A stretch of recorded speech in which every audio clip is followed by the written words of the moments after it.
Assalamu alaikum students. I'm here with another lecture of organization behavior, and in this lecture we will be continuing with chapter 11 communications, and today we are going to complete its part 4. So, organizational communication may we are going to discuss the way in which different members of the organization, for example, the employees, the colleagues, the managers, and the leaders, they communicate with each other. Now, we have three methods of such organizational communication written in front of us. The first is formal small network groups. Second is grapevine, and third is electronic communication. In the coming slides, we will discuss in detail about these three methods of organizational communication. So we have the first method of organizational communication, which is the small group networks. So small group networks में communication के तीन methods हैं, जिसमें एक है chain method, wheel and all chain network. So chain का मतलब यहाँ पर ये है कि जितनी भी communication हो रही है among the members, वो एक chain की form में हो रही है. व्हील का मतलब ये है कि हमारे पास एक सेंटर पॉइंट है और उस सेंटर पॉइंट के थ्रू सारी कम्युनिकेशन की जा रही है. और ऑल चैनल नेटवर्क का मतलब ये है कि जिसमें ग्रुप के जितने मेंबर्स हैं या ऑर्गेनाइजेशन के जितने मेंबर्स हैं, वो एक दूसरे से हर लेवल पर कम्युनिकेट कर सकते हैं. The chain rigidly follows the formal chain of command. This network approximates the communication channels you might find in a rigid three-level organization. Three level या रिजिड ऑर्गेनाइजेशन का मतलब यहाँ पर है एक ऐसी ऑर्गेनाइजेशन जिसमें तीन हायरार्कीज हैं. एक है मैनेजर, एक है उसके एम्प्लॉइज और एक है उसके सबऑर्डिनेट्स. इनको हम इस तरीके से भी कह सकते हैं कि एक हमारे पास डायरेक्टर्स हैं और एक हमारे पास मैनेजर्स हैं और एक इसके बाद हमारे पास सबऑर्डिनेट्स हैं. थ्री लेवल ऑर्गेनाइजेशन का मतलब है कि उसमें तीन हायरार्की के लेवल्स हैं. अब वो लेवल्स क्या हैं? That can vary, it can change from organization to organization. लेकिन चेन का मतलब यहाँ पर है कि जो फॉर्मल हायरार्की डेवलप होती है ऐसी ऑर्गेनाइजेशंस में, चाहे वो टॉप टू बॉटम हो या बॉटम टू टॉप हो, लेकिन वो फॉलो इसी मेथड को करेगी. यानी कि आपकी जितनी भी कम्युनिकेशन हो रही है, it is being done with a network जिसको आपने फॉर्मली अपनी उस हायरार्की के अकॉर्डिंग डेवलप कर रखा है. दूसरा यहाँ मेथड है the wheel. The wheel relies on a central figure to act as the conduit for all the group's communication. It stimulates the communication network you would find on a team with a strong leader. So बिल्कुल उसी तरह जैसा कि एक wheel होता है जिसका एक बिल्कुल सेंटर का राउंड पोर्शन होता है और उसके इर्द गिर्द जो है वो बड़ा सर्कल होता है जिसके साथ वो सारे आपस में कनेक्टेड होते हैं. एक व्हील को, एक पहिए को अपने जहन में लेकर आएं और फिर सोचें कि कम्युनिकेशन इस तरीके से हो रही है कि हमारे पास बिल्कुल उसी तरह जैसा सेंटर है व्हील का, तो हमारे पास कोई लीडर है, हमारी टीम का लीडर है, हमारा कोई मैनेजर है या हमारी ऑर्गेनाइजेशन का लीडर है या मैनेजर है जो कि as a central figure act करेगा. And he is the person जो कि रिस्पॉन्सिबली सारी कम्युनिकेशन अराउंड द ग्रुप करेगा. बिल्कुल उसी तरह जैसे central part of the wheel is attached to the remaining, तो इसी तरह हम ये कहेंगे कि हमारा एक स्ट्रॉन्ग लीडर है या स्ट्रॉन्ग मैनेजर है जो कि कम्युनिकेशन अपने बाकी ग्रुप मेंबर्स के साथ कर रहा है. ऑल चैनल नेटवर्क का मतलब मैं आपको पहले भी समझा चुकी हूँ, बट बेसिकली इसका मतलब ये है जिसमें जितने भी ग्रुप के मेंबर्स हैं वो सब आराम से एक दूसरे से कम्युनिकेट कर सकते हैं इन एनी वे. तो इसीलिए यहाँ पर ऑल चैनल का मतलब वर्ड इस्तेमाल किया गया है. The all channel network permits all group members to actively communicate with each other.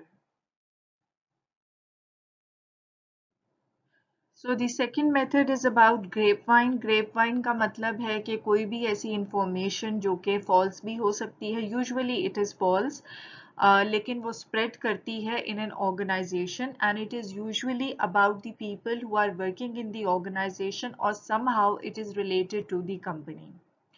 The informal communication network in a group or organization is called the grapevine. A recent report shows that grapevine or word of mouth communication from peers about a company has important effects on whether job applicants join an organization or not. Managers must try to minimize the negative consequences of such false rumors. तो जब भी आप communication कर रहे होते हैं with your peers या with your colleagues या इवन आउटसाइड द ऑर्गेनाइजेशन, तो अगर आप कोई फॉल्स न्यूज़ फैला रहे हैं अपनी कंपनी के बारे में या बात कोई छोटी सी थी और आपने उसको बहुत बड़ा बनाकर पोर्ट्रे कर दिया, इससे आपकी कंपनी का इमेज जो जॉब मार्केट में है वो भी डिस्टर्ब हो जाता है और एज अ रिजल्ट आपकी क्रेडिबिलिटी खत्म, आपकी मतलब आपकी कंपनी की क्रेडिबिलिटी जो है वो डिस्टर्ब होती है, इफेक्ट होती है, जिसकी वजह से उसको हो सकता है कि अगर it is a manufacturing concern तो उसको नए ऑर्डर्स ना मिलें, या अगर हम एचआर के पॉइंट ऑफ व्यू से देखें तो may be come job applicants उसमें अप्लाई करें, या अगर उनको ऑफर की जाए जॉब की तो वो उसके लिए इतनी जल्दी विलिंग नहीं होंगे। ग्रेप वाइन का मतलब है बिल्कुल उसी तरह जैसे आपकी क्लास में ग्रुप्स बने हुए हैं जो एक दूसरे की खबर जो है वो दूसरे को पहुंचाते हैं, या आपके और भी जो है नेटवर्क में हो सकते हैं, लेकिन इसी तरह अगर हमारी ऑर्गेनाइजेशन में ऐसे इंटरनली कुछ ग्रुपिंग हुई भी है लोगों की जो बातों को आगे पहुंचाते हैं, कुछ उसमें एडिशन करते हैं, कोई बात छुपा लेते हैं, तो ये सारी कम्युनिकेशन ग्रेप वाइन की कैटेगरी में आती है।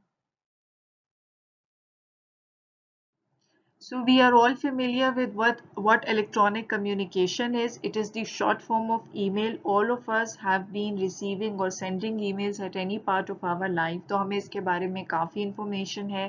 Email uses the internet to transmit and receive computer-generated text and documents. Its growth has been spectacular and its use is now so pervasive it's hard to imagine life without it. Email messages can be quickly written, edited, and stored. They can be distributed to one person or thousands with a click of a mouse. And the cost of sending formal email messages to employees is a fraction of the cost of printing, duplicating, and distributing a comparable letter or brochure. So इसका मतलब ये है कि email इस्तेमाल करता है internet के medium को, and it is the way जिसके थ्रू हम कुछ इम्पॉर्टेंट लेटर्स या कुछ इम्पॉर्टेंट डॉक्यूमेंटेशन या मेमोज या रिपोर्ट्स जो हैं वो भेज भी सकते हैं और रिसीव भी कर सकते हैं। और इसका यूज़ हमें पता है कि वर्ल्ड में इतना ज़्यादा हो रहा है कि now we can not imagine a life without internet और विदाउट ईमेल। ईमेल के मैसेजेस बहुत जल्दी लिखे जा सकते हैं और कंप्यूटर के थ्रू आप उनको एडिट भी कर सकते हैं, उनको स्टोर भी कर सकते हैं, ताकि अगर आपको फ्यूचर यूज़ के लिए ज़रूरत हो तो आप उनको अपनी ड्राफ्ट के फोल्डर में से निकाल के जिस भी पर्सन को आपने भेजना है आप उसको भेज सकते हैं, that too very easily, not even to one person. अगर आपके पास एक बहुत लंबी लिस्ट है ऑफ रेसिपेंट्स तो उनको भी आप भेज सकते हैं। और अगर हम कंपेयर करें the cost of an email message to that of a message which is on a letter, that is considerably very less, इसलिए कि हमारे पास एक कंप्यूटर का होना ज़रूरी है और एक इंटरनेट कनेक्शन का होना ज़रूरी है, एंड उसके through we can always write an email and we can easily send it through internet. लेकिन जब हमें बाकायदा कोई लेटर एक डॉक्यूमेंट की फॉर्म में देना होता है तो उसको हमें टाइप करना है, उसको हमें प्रिंट करना है, हो सकता है कि एक दफ़ा प्रिंट के बाद हमें उसकी ज़्यादा कॉपीज निकालनी पड़े या फोटो कॉपी करनी पड़े और उसके बाद हमें उसको आइदर थ्रू मेल या फैक्स किसी न किसी तरीके से डिस्ट्रीब्यूट करना पड़ता है। तो compare to a physical a tangible document और लेटर, ईमेल मैसेजेस आपके लिए ज्यादा कॉस्ट इफेक्टिव प्रूव होते हैं। ईमेल के फायदे तो हमने देख लिए, अब हम देखते हैं कि उसके डिसएडवांटेजेस क्या हैं। Risk of misinterpreting the message, drawbacks for communicating negative messages, time-consuming nature, limited expression of emotions, and privacy concerns. बिल्कुल ऐसा ही है, जब हम किसी को ईमेल भेजते हैं तो चाहे उसमें कोई लेटर हो या कोई टेक्स्ट हो, बहुत चांसेस हैं कि आपकी उस इंफॉर्मेशन को मिस इंटरप्रेट किया जा सकता है।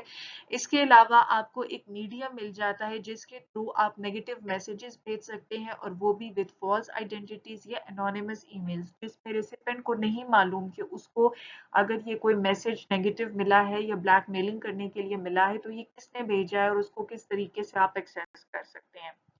इसके अलावा at times it can prove to be time consuming. अगर आपको फॉर एग्जांपल जवाब बहुत लेट आ रहा है, आपको नहीं पता कि ईमेल रिसीव हो तो गई है, लेकिन आपने अगले रिसिपेंट ने जब उसको पढ़ा है और उसका जवाब आपके लिए कंपोज किया है और भेजा है, जब डेफिनेटली भेजेंगे तो आपको मिल जाएगा, लेकिन ये पूरा प्रोसेस थोड़ा टाइम कंज्यूमिंग हो जाता है।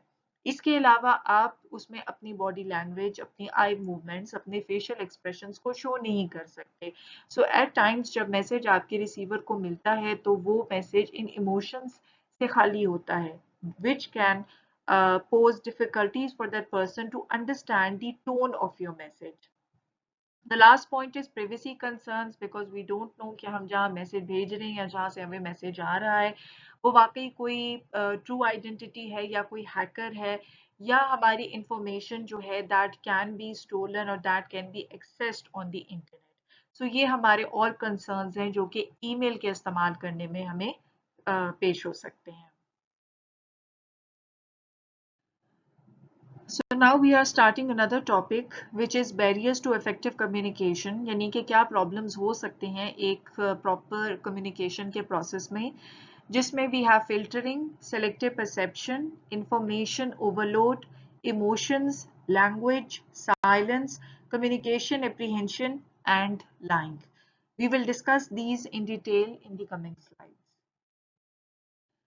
Filtering refers to a sender's purposely manipulating information so the receiver will see it more favorably. A manager who tells his boss what he feels about the boss that he wants to hear is filtering information. The more vertical levels in the organization's hierarchy, the more opportunities there are for filtering, but some filtering will occur whenever there are status differences. Factors such as fear of conveying bad news and the desire to please the boss often leads employees to tell their superiors what they think they want to hear, thus distorting upward communications. So filtering का मतलब ये है कि हम सिर्फ उतनी information को आगे भेज रहे हैं या उस इंफॉर्मेशन को उस तरीके से चेंज करके रिसीवर को भेज रहे हैं कि जिसका हमें पता है जैसा रिसीवर की मर्जी हो। अब हमारे सामने एक एग्जांपल यहाँ बॉस की दी गई, अगर आपसे पूछा जाए या आपको कोई मैसेज करना हो बताने के लिए कि आप अपने बॉस के लिए कैसी फीलिंग्स रखते हैं, तो you are more likely to change that information. जो आपकी असल फीलिंग्स होंगी you are most likely to hide them and you are going to portray your boss in the same way जिस तरीके से वो सुनना चाहते हो, जैसा जवाब उनको पसंद हो, बिकॉज आप उनकी गुड बुक्स में रहना चाहते हैं। सो this is an example of filtering information. और जितनी ज्यादा हायरार्की लेवल्स होंगी एक ऑर्गेनाइजेशन में उतने ज्यादा चांसेस है फिल्टरिंग के, बिकॉज जब मैसेज एक हायरार्की के लेवल से दूसरे लेवल तक कम्युनिकेट होगा उसमें थोड़ी बहुत फिल्टरिंग होगी। इसके बाद जब वो दूसरे से तीसरी लेवल पे जाएगा तो उसमें मजीद फिल्टरिंग होगी। सो हाई चांसेस है कि जब फाइनली मैसेज जो है अल्टीमेट रिसीवर के पास पहुंचे तो वो मैसेज बहुत ज्यादा फिल्टरिंग का शिकार होने की वजह से असल इंफॉर्मेशन उसमें से काफी डिस्टॉर्ट हो गई हो। अब एक और एग्जांपल यहाँ पर लिखी हुई है एंड में, fear of conveying bad news and the desire to please the boss. यानी कि अगर आप अपने बॉस को खुश करना चाह रहे हैं तो उस केस में आप बॉस के सामने वैसा ही जवाब रखेंगे जैसा कि आप जानते हैं वो सुनना पसंद करेगा। अगर कोई बैड न्यूज है, कोई प्रॉब्लम है किसी एम्प्लॉय का या कोई सेल्स में इशू आ रहा है, so you more likely to change it in such a way कि आपको ये बॉस को ये बातें बुरी ना लगे। सो इस तरीके से जितनी अपवर्ड कम्युनिकेशन होती है from the subordinates to the manager, it is being filtered and this is a barrier for proper and effective communication. Selective perception. The receivers in the communication process selectively see and hear based on their needs, motivations, experience, background, and other personal characteristics. Receiver also project their interest and expectations into communications as they decode them. An employment interviewer who expects a female job applicant to put her family ahead of her career is likely to see that in all female applicants regardless of whether they actually feel that way. तो selective perception बिल्कुल हम भी ऐसे करते हैं क्योंकि usually हम भी उतनी बात सुनते हैं और उतना ही देखते हैं जितना हम देखना चाह रहे होते हैं। ठीक है, सो हमारे बैकग्राउंड पर, हमारे एक्सपीरियंस पर, हमारी पर्सनालिटी टाइप पर, हमारी जो इंटरेस्ट है उनकी बेसिस पर हम उतनी बात सुनते हैं और उतनी बात देखते और उतनी ही समझते हैं जितनी हम करना चाहते हैं। सो यही सेलेक्टिव परसेप्शन कहलाता है कि कम्युनिकेशन प्रोसेस में आपका रिसीवर अपने इंटरेस्ट और अपनी पर्सनालिटी के मुताबिक ही बात को देख रहा है और सुन रहा है और समझ रहा है। अब यहाँ एक एग्जाम्पल आपके सामने दी गई है कि अगर एक इंटरव्यू हो रहा है और उसमें फीमेल जॉब एप्लीकेंट्स के बारे में ये एक्सपेक्ट किया जा रहा है that they are going to put their family ahead of the career, यानी कि वो अपनी फैमिली के आगे करियर को आने नहीं देंगी। सो मे बी उस इंटरव्यूअर की अगर बैकग्राउंड या उसकी परसेप्शन ऐसी है तो he is likely going to assume कि जितनी भी फीमेल एप्लीकेंट्स इस वक्त इंटरव्यू के लिए आ रही हैं वो ऐसा ही फील करेंगी, बिकॉज ये उसकी अपनी सेलेक्टिव परसेप्शन है। वो हर एक के इंडिविजुअल डिफरेंसेस और इंडिविजुअल पर्सनालिटी को नहीं देख रहा, वो सिर्फ अपनी ही परसेप्शन की बेसिस के ऊपर एज्यूम कर रहा है कि जितनी फीमेल एप्लीकेंट्स आएंगी उनका यही एटीट्यूड होगा। Although it may be different for some females, maybe those who are not married or those who don't have children, they may be willing to put their career or maybe they would want to prioritize their career over their family. Information overload. Individuals have a finite capacity for processing data. When the information we have to work with exceeds our processing capacity, the result is information overload. बिल्कुल हमारे साथ भी ऐसे होता है, जब class हो रहा होता है तो आप क्या कहते हैं कि बस अब और नहीं पढ़ना, बहुत पढ़ लिया आज, बिकॉज आपको पता होता है कि भाई आप इससे ज्यादा एब्जॉर्ब नहीं कर सकते। एंड आई अंडरस्टैंड दैट कि हर स्टूडेंट की, हर इंडिविजुअल की एक पर्सनल कैपेसिटी होती है जितनी वो इंफॉर्मेशन को रिटेन कर सकते हैं, सुन सकते हैं, समझ सकते हैं और याद रख सकते हैं। उससे ज्यादा की जितनी इंफॉर्मेशन होगी वो चाहे कोशिश भी कर लें, उसके लिए उनकी प्रोसेसिंग कैपेसिटी बनी ही नहीं है, और उसी को कहते हैं information overload. What happens when individuals have more information than they can sort and use? They tend to select, ignore, pass over, or forget, or they may put off further processing until the overload situation ends. In any case, lost information and less effective communication results, making it all the more important to deal well with overload.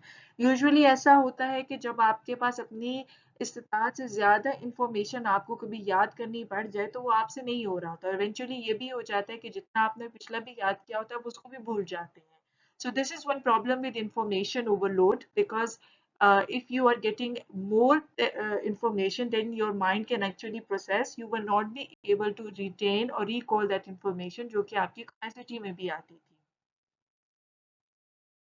Another important barrier to effective communication is emotions. You may interpret the same message differently when you're angry or distraught than when you're happy. For example, individuals in positive moods are more confident about their opinions after reading a persuasive message. So, well crafted arguments have stronger impacts on their opinions.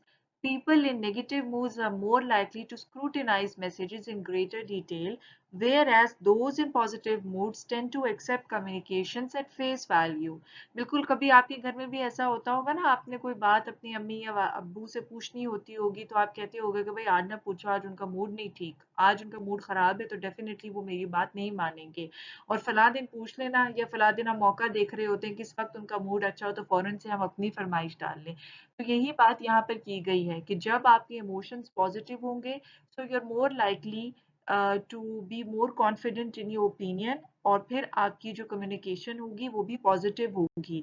लेकिन अगर already आपके emotions या आपके mood negative है तो उसमें आपको गुस्सा ज्यादा है, जिसकी वजह से आप ज्यादा स्क्रूटनाइज करोगे, ज्यादा गौर से मैसेजेस करोगे, देखोगे और उसमें से गलतियां ढूंढोगे। So this is actually a barrier, यानी कि अगर आप नेगेटिव इमोशन की फीलिंग में हैं तो that is actually a barrier. लेकिन अगर आप पॉजिटिव इमोशन की फीलिंग में आ रहे हैं वो भी एक बैरियर है, क्योंकि हो सकता है कि आप इतने अच्छे मूड में हो कि आपने देखा भी नहीं कि फाइल में पेपर क्या लगा था और आपने साइन कर दिया और पता चला कि वो तो अच्छा भला कंपनी का नुकसान हो गया। So controlling your emotions is very important when you have to analyse and receive the messages. Another important barrier to effective communication is language. Even when we are communicating in the same language, words mean different things to different people. Age and context are two of the biggest factors that influence such differences. बिल्कुल बहुत important problem है, because let's suppose आप किसी दूसरे मुल्क जाते हैं, for example आप सऊदी अरब जा रहे हैं, आप किसी ऐसे मिडिल ईस्ट के कंट्री में जा रहे हैं और वहाँ पर अरबी बोली जा रही है और आपको अरबी बोलनी नहीं आती है, या आपको किसी यूरोपियन कंट्री में जाना पड़ता है, वहाँ पर आपको मे बी इंग्लिश बोलने में प्रॉब्लम हो रही है या वहाँ इंग्लिश मीडियम यूज नहीं हो रहा, वहाँ उनकी उनकी अपनी यूरोपियन लैंग्वेज इस्तेमाल हो रही है, सो आपको ना उनकी बात समझ आएगी और ना ही आप अपनी बात उनको समझा सकेंगे।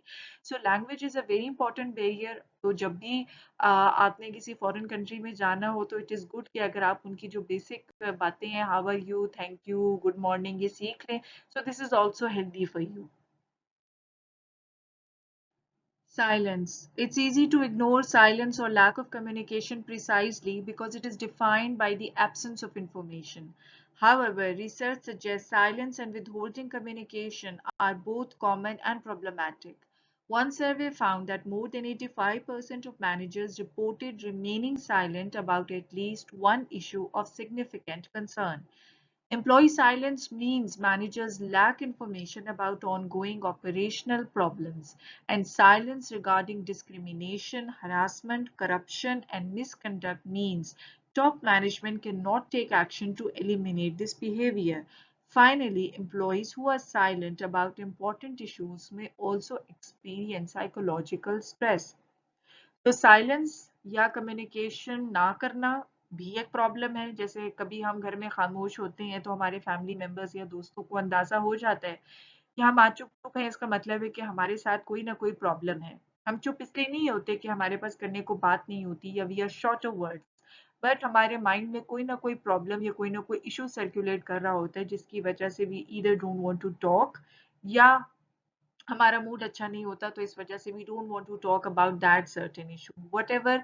अगर हम एक ऑर्गेनाइजेशन के पर्सपेक्टिव से बात करें, सो साइलेंस या लैक ऑफ कम्युनिकेशन बिटवीन या among managers and employees is problematic concern because कोई ना कोई इशू पीछे चल रहा होता है जिसकी वजह से एम्प्लॉइज चुप होते हैं। जब एम्प्लॉयज चुप हैं तो इसका मतलब है कि जो भी प्रॉब्लम्स कंपनी में चल रही हैं, मैनेजर्स को उनके बारे में इंफॉर्मेशन नहीं है बिकॉज एम्प्लॉयज उनको नहीं बता रहे।